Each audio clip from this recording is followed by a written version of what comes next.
Hello friend, Daniel here with talkmusiclicensing.com. Now today I want to talk to you a little bit about mindset. I've been doing a few videos now about the mindset, and this could become really a series, but it's something that I'm really passionate about, and I really want to talk to you about this because I can see that one of the biggest struggles that a lot of composers and musicians face today has to do not only with the skill set that they have, and they might need a certain thing to just work on more, like okay, the mixing or the mastering, but as well something that they really need to target is the mindset and the way they work with themselves and the way they talk to themselves. The way you talk to yourself, your self-talk, is probably one of the most important aspects of anything that you do.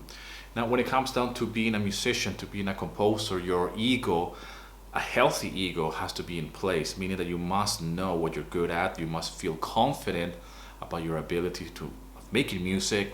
You must feel good about what you're producing. You must really get a kick out of that music track that you're just making, that you're mixing, that you're just finishing. When you press that play button in your DAW and you listen to your mix in your speakers, you should feel this sense of euphoria and happiness that you're creating something. I feel this is an important process of any creation, and specifically about creativity, is how we start that creative process of an idea, of writing it and actually put it in the digital domain and then playing it back, and then that idea has so much value that you can actually upload it to a marketplace and then start selling it. In the process you become better. In the process you build a body of work online, and you will face a lot of challenges like rejection. You will face self-doubt, insecurities, indecisions, negative self-talk. Are you good enough? Are you doing what you're supposed to be doing? Is this a waste of time? Is there a better way to license your music? All of these are internal dialogues that you might have as you're going in your music licensing journey, or as a musician in general. We have many reasons of why we make music. All right, some of the reasons are because that's all we know what to do or how to do it. At least that's certainly for me. I mean, I love music, don't get me wrong. I've mentioned in previous videos of how I have always been involved in music. I've always been around music, and I've always tried I've always worked in the music industry one way or another. Even when I was working in retail, in guitar shops back in England, when I was living there, where I met my wife before we moved here to Greece. It was very important years for me as a musician, because I was surrounded by guitars the way I am now. This beautiful guitar, I bought it while I was in England actually. It's a Les Paul, standard Les Paul from 2004, I believe. Yeah, 2004. I've always wanted to have a Les Paul,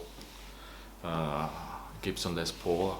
Back in the day when I first got started playing guitar, I was a fan of Guns N' Roses. So my earliest memories of somebody playing the guitar, it was that video of Guns N' Roses, Sweet Child of Mine, where Slash just has that angle of the guitar going like that and plugging the guitar and making the sound and then playing the riff. That blew my mind away when I was like 13 or something, and that's what I wanted to be. And I said I want a guitar like that ever since, and that's how it all started. Then eventually I realized that I didn't want to be Slash. I didn't want to be in a band touring, and I certainly didn't want to be drunk and smoking cigarettes, and I decided to just embark on a different journey of how can I keep myself active while still having a passion for music. And if this is the only thing I know how to do, then how can I keep that as a job? How can I do that full time and be myself and actually grow as a person while I'm at it as well, and think long term. So music licensing and composing music has been really the vehicle that has allowed me to do that, because that means that I can be as old as fuck and nobody will care, as long as I can know how to record music and produce music. I can upload it online and I can still be active. And I'm 46, family man, I have two beautiful daughters. One is 11, the other one is 3, Melina, and a beautiful wife. And I live this lifestyle of working from home. And I have certainly been very specific over the years of what I want to do with music. And I've said to myself for the last 10 years or so, deep soul searching, that I don't want to be a gigging musician. I don't want to go on tours. I don't want to be late at night around playing in bands. I don't want to do custom work, meaning that I don't want to compose music for somebody else based on the specifications. I don't want to be a producer for other people's music. I have done that as well, and I don't like it. I mean, I like it, but it's not something that I really want to do.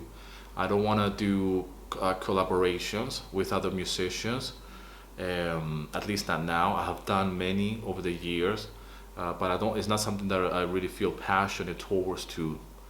And I don't want to be doing musical scores either. I know that this might come as a surprise to you, but I like to have full freedom and full control of my compositions, and that's why I find a lot of freedom with stock libraries, royalty-free libraries, and subscription libraries like Artlist, Pond5, Audio Jungle, because it's like a take it or leave it kind of philosophy.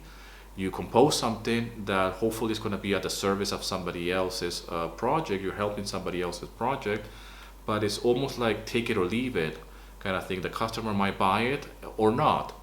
Some libraries, they have like a box in your bio that it can says you're available for freelance work, or you're available to alter the actual track that you're selling, meaning that a customer might buy that and say, hey, I don't like the drums, can you change it? I certainly don't do that, and I have done that, and even on Audio Jungle multiple times. I had a guy at some point bought a track in Japan for a theater play or something. He wanted a different edit, and I did the whole thing after he bought the track. But it's not something that I really enjoy doing. It's not something that I like to offer. And actually on Audio Jungle, I think I have that thing clicked off. I'm not available for freelance work. So I don't like to do work as a freelance composer. So I'm very specific of my goal, of what I want to do, of what I'm able to do. So I think the question for you will be, what are you willing to, not to do, but what you don't want to do? I think that's more important. What I answer those questions. I just told you many reasons or things that I'm not willing to do. And that right off the bat, it eliminates a lot of pressure on myself, because I know exactly what I want. And what I want to is have complete freedom and control of my compositions. And I have found that by selling music online on royalty-free libraries. So it has to go through a review process, and it better be good so people can start selling, so I can pay the bills with that. But at the same time, it's not something that is negotiation or back and forth. Like the client doesn't like this, can you change it? Oh, back again. I mean, there is an aspect of music licensing that is like that, and specifically when you work as a freelancer or as custom work. There's no way on earth I would like to do that. Of sending a music track and then send it back, and then I don't like that guitar, can you change it? Can we review this? Can you make it better like this? I mean, there's no way I will do it. And I'm very specific with that. And meaning I'm specific with myself, that I'm not willing to do that. So that's why I don't offer myself as a freelance composer, which you can certainly do, and offer your services like that, or be a session guitarist. I have certainly tried that in the past, and it's not something that I really take joy on it. I don't want to be in a band, as much as I love playing with other musicians, and there's so many aspects that I don't want to do. I don't want to play cover songs either. I mean, there's so many things that I can tell that I don't want to do that when it comes down to the music, but I'm willing to do this. And it's not that I'm willing to do this. This is actually my thing. This is where I actually shine. This is what fires me up, because I know it all depends on me. And you can say that I'm a control freak, meaning that I have to control my schedule, my abilities to work for myself, sit down by my desk, do the music, mix it, master it, package it up, and off you go. And that's just me. But anyways, I hope this video is helpful to you. I hope that you're really clear and what you're not able to do and what you want to do with your music. Maybe you have different goals and dreams, you have bigger aspirations as well, and music licensing or selling music on royalty-free libraries is a step forward in that direction. If you would like to learn how to earn money by selling your music on royalty-free libraries, I have done a free music licensing workshop where I teach you how to earn between $500 to $1,000 per month by selling your music on royalty-free libraries. Link in the description for that workshop. I love you all very much. Rock and roll, and here's to your success.